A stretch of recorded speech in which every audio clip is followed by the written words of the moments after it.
We are here at NEMTAC Transform 2025 in Dallas, Texas, and I have the pleasure of introducing a good friend of mine, Devo, the CEO of ACE Transportation. What's up, sir? Devo, Thank you. pleasure to have you.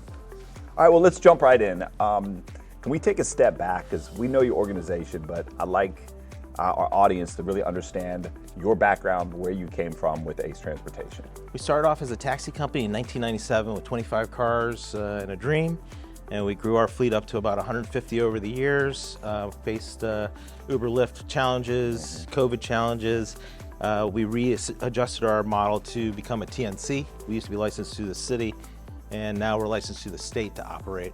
And we're looking for other opportunities in other communities to expand. Excellent.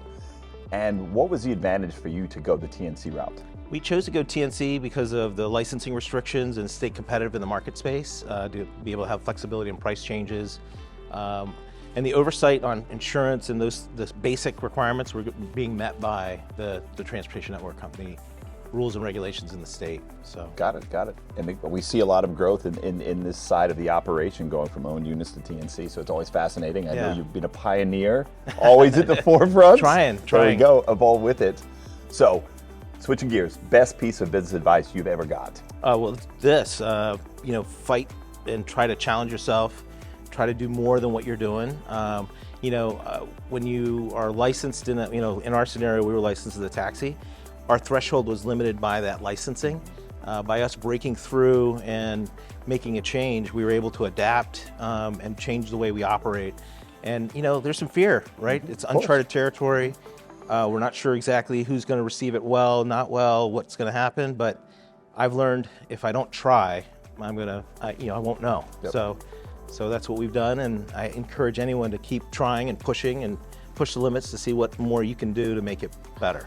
Was it Wayne Gretzky or Michael Jordan that says, I miss 100% of the shots I don't take? You're right. So at the end of the day, it's the shots you don't take. All right, so what are you excited about overall in the NEMT industry? Well, I think AI is obviously a very important component, how our workforce is going to be managed in the long run. I really am focused on if I say I've got 10, 15 years left in my career, I'm hoping we can see some paradigm shifts in the way NEMT works, the way CMS is doling out trips, and to create more efficiencies in a grandiose type bigger picture mindset. And AI is going to facilitate a lot of that. Obviously, predictive analysis, historical data on transportation at certain times, this passenger, always late for a dialysis appointment, or always, you learn certain things based on the information you get, and then if you can use that to dole out more efficient services, it's going to be a good thing. I think you're the third TP that has directly discussed AI and the importance on policies, procedures, and controls in the operating services. Again, we are not a trip business. We are personality. We build relationships with our clients, but at the end of the day, you need in the back office the room and the controls from the AI piece, which I love. And again, I'm bullish on it too. I think to automate, to control, to reduce no-shows, exposure, it's excellent. So you've done the shift into TNC. So let's go forward now. Where do you see yourself in a year? And then where do you see yourself in 5 years? Well, I guess in a year, I'm hoping to perfect what we've been doing. Hopefully we can grow and expand and be in other markets. Okay. Beyond that is obviously trying to pay attention to autonomy and seeing what that's going to look like and how that's going to affect our industry. Trying to look out 5, 10 years ahead to see, there's going to be other changes coming down the pipe. We're just scratching the surface of the change that we're seeing today. So I want to embrace change and make sure that we're able to adapt to whatever that change is going to be.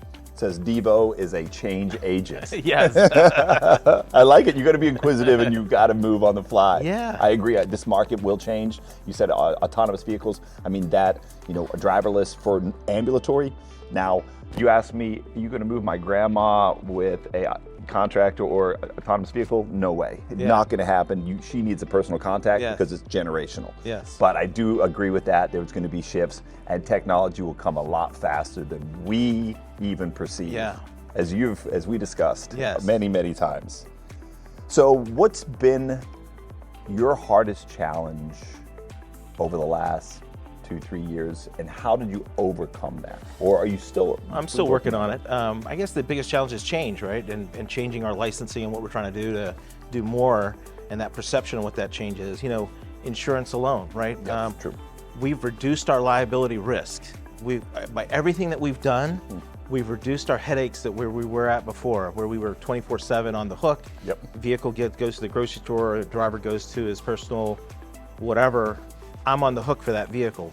Switching the gears and changing the mindset of being a TNC, we're only on the risk and the hook for when they're en route to one of our passengers or on our app or when the passenger's loaded. So all the other time, we're not on the hook. Yep. So, but to convince an insurance company to show them that this is the case and they're still thinking in the traditional mindset, you know, if someone's still thinking taxis are going to be here forever, it's going to be different. True. It's really going to be a blend of TNC. Taxis is pretty much the same thing. I agree. Rideshare is classified the same in the federal government. Rideshare and taxis are the same. We carry the same NAICS code. Yep. So, I mean, I don't know. Yeah.